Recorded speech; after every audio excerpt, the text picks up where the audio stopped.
Hello to all. आज हम सीखेंगे पीरियडिक टेबल के बारे में और पीरियडिक टेबल में पढ़ेंगे 4 ब्लॉक्स के बारे में, S block, P block, D block and D F block.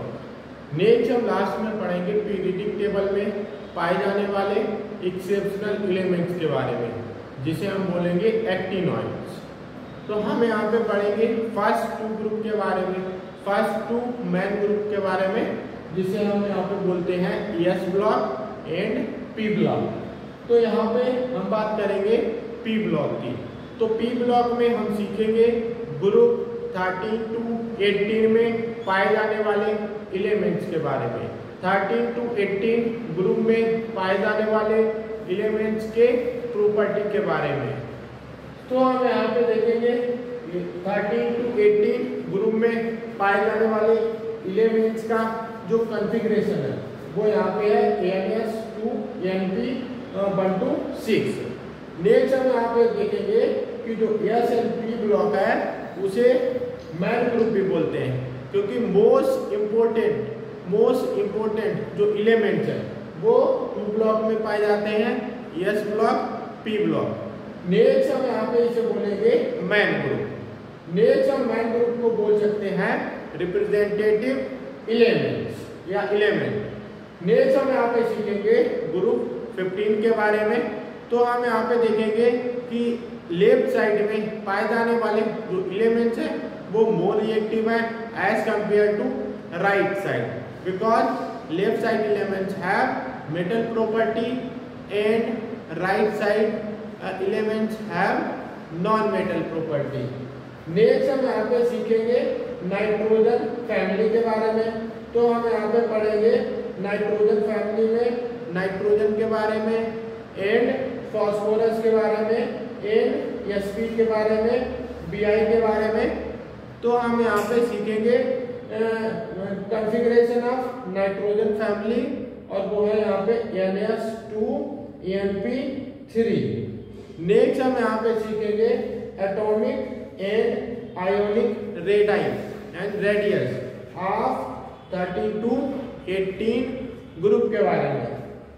तो हम यहाँ पे सीखेंगे कि जो एलिमेंट्स 13 to 18 ग्रुप में पाए जाते हैं उनकी जो रेडियस है, उनकी जो रेडाई है, depend on the group downward, यानी कि एलिमेंट जब ग्रुप में ऊपर से नीचे की ओर बढ़ते हैं तो उसमें जो एटॉमिक रेडियस है वो डिक्रीज होगी। नेक्स्ट हम यहाँ पे पढ़ेंगे आयोनाइजेशन।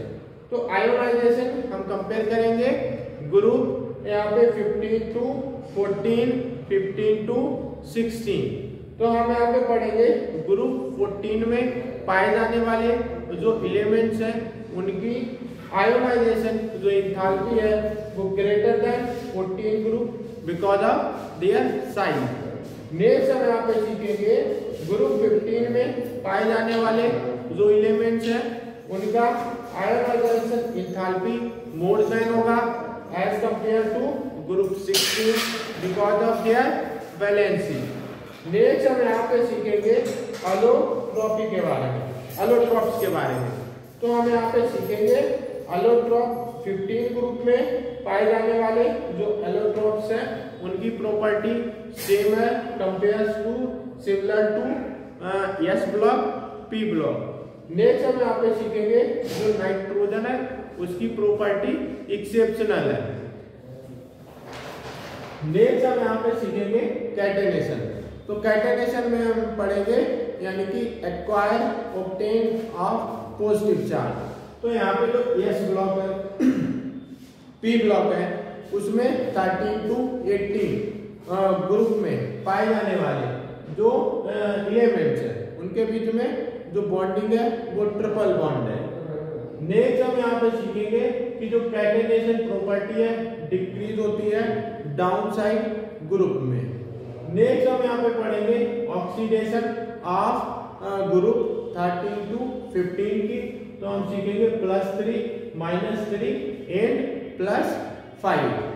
नेक्स्ट हम यहाँ पे सीखेंगे नाइट्रोजन का जो कैटेनेशन प्रॉपर्टी है वो शो करता है -3 to 5। नेक्स्ट हम यहाँ पे पढ़ेंगे नाइट्रोजन के फीचर्स के बारे में, कैरेक्टरिस्टिक्स के बारे में। तो हम पढ़ेंगे नाइट्रोजन का जो क्या है, स्मॉल साइज है, डी ऑर्बिटल में आता है, इलेक्ट्रोनेगेटिविटी प्रॉपर्टी है, और नेक्स्ट क्या है, आयोनाइजेशन एंथैल्पी गेन होती है as according to their atomic number. Next हम यहाँ पे पढ़ेंगे जो नाइट्रोजन है वो कलरलेस है, ऑडरलेस है एंड टेस्टलेस है, और ट्रिपल बॉन्डिंग मतलब अल्काइन का फॉर्मेशन करता है। नेक्स्ट हम यहाँ पे सीखेंगे अमोनिया। तो अमोनिया का कॉन्फ़िगरेशन है sp3। नेक्स्ट हम पढ़ेंगे नाइट्रिक एसिड का जो फॉर्मेशन होता है एक प्रोसेस के द्वारा होगा, उसे हम बोलेंगे ओस्टवाल्स प्रोसेस। नेक्स्ट हम यहाँ पे पढ़ेंगे फास्फोरस के बारे में। तो फास्फोरस हम यहाँ पे पढ़ेंगे कैटेनेशन प्रॉपर्टी होती है, अलाइज होते हैं किसके, फास्फोरस के। फॉर एग्जांपल के लिए red phosphorus, black phosphorus, white phosphorus बोल सकते हैं, red P4, white P4, black P4 and so on. Next हम यहाँ पे पढ़ेंगे व्हाइट फास्फोरस को बोलेंगे P4। क्या होता है, वेरी रिएक्टिव, यानी कि जो व्हाइट फास्फोरस है वो सबसे ज्यादा रिएक्टिव है।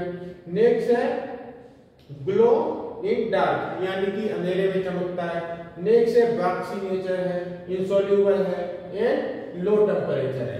नेक्स्ट हम यहाँ पे पढ़ेंगे रेड फास्फोरस के बारे में, रेड P4 के बारे में। तो प्रॉपर्टी है यहाँ पे इनसोल्यूबल है, आयरनी है, लेस रिएक्टिव है। नेक्स्ट हम यहाँ पे पढ़ेंगे ब्लैक फास्फोरस के बारे में। तो हम पढ़ेंगे अल्फा ब्लैक P4 है, लेस रिएक्टिव है, ओपेक नेचर का है, मतलब कि जो ब्लैक फास्फोरस के हम आर पार नहीं देख सकते। नेक्स्ट क्या है, melting point and boiling point directly proportional to atomic number, मतलब कि जो ब्लैक फास्फोरस है, ब्लैक P4 है, उसका जो मेल्टिंग पॉइंट है और बॉइलिंग पॉइंट है वो क्या करेगा, जिस तरीके से एटम एलिमेंट्स का एटॉमिक नंबर बढ़ेगा तो मेल्टिंग पॉइंट भी बढ़ेगा, इंक्रीज होगा। एटॉमिक नंबर डिक्रीज होगा तो बॉइलिंग पॉइंट भी डिक्रीज होगा। तो हम इसे बोलेंगे alpha black phosphorus, beta black phosphorus. Thank you.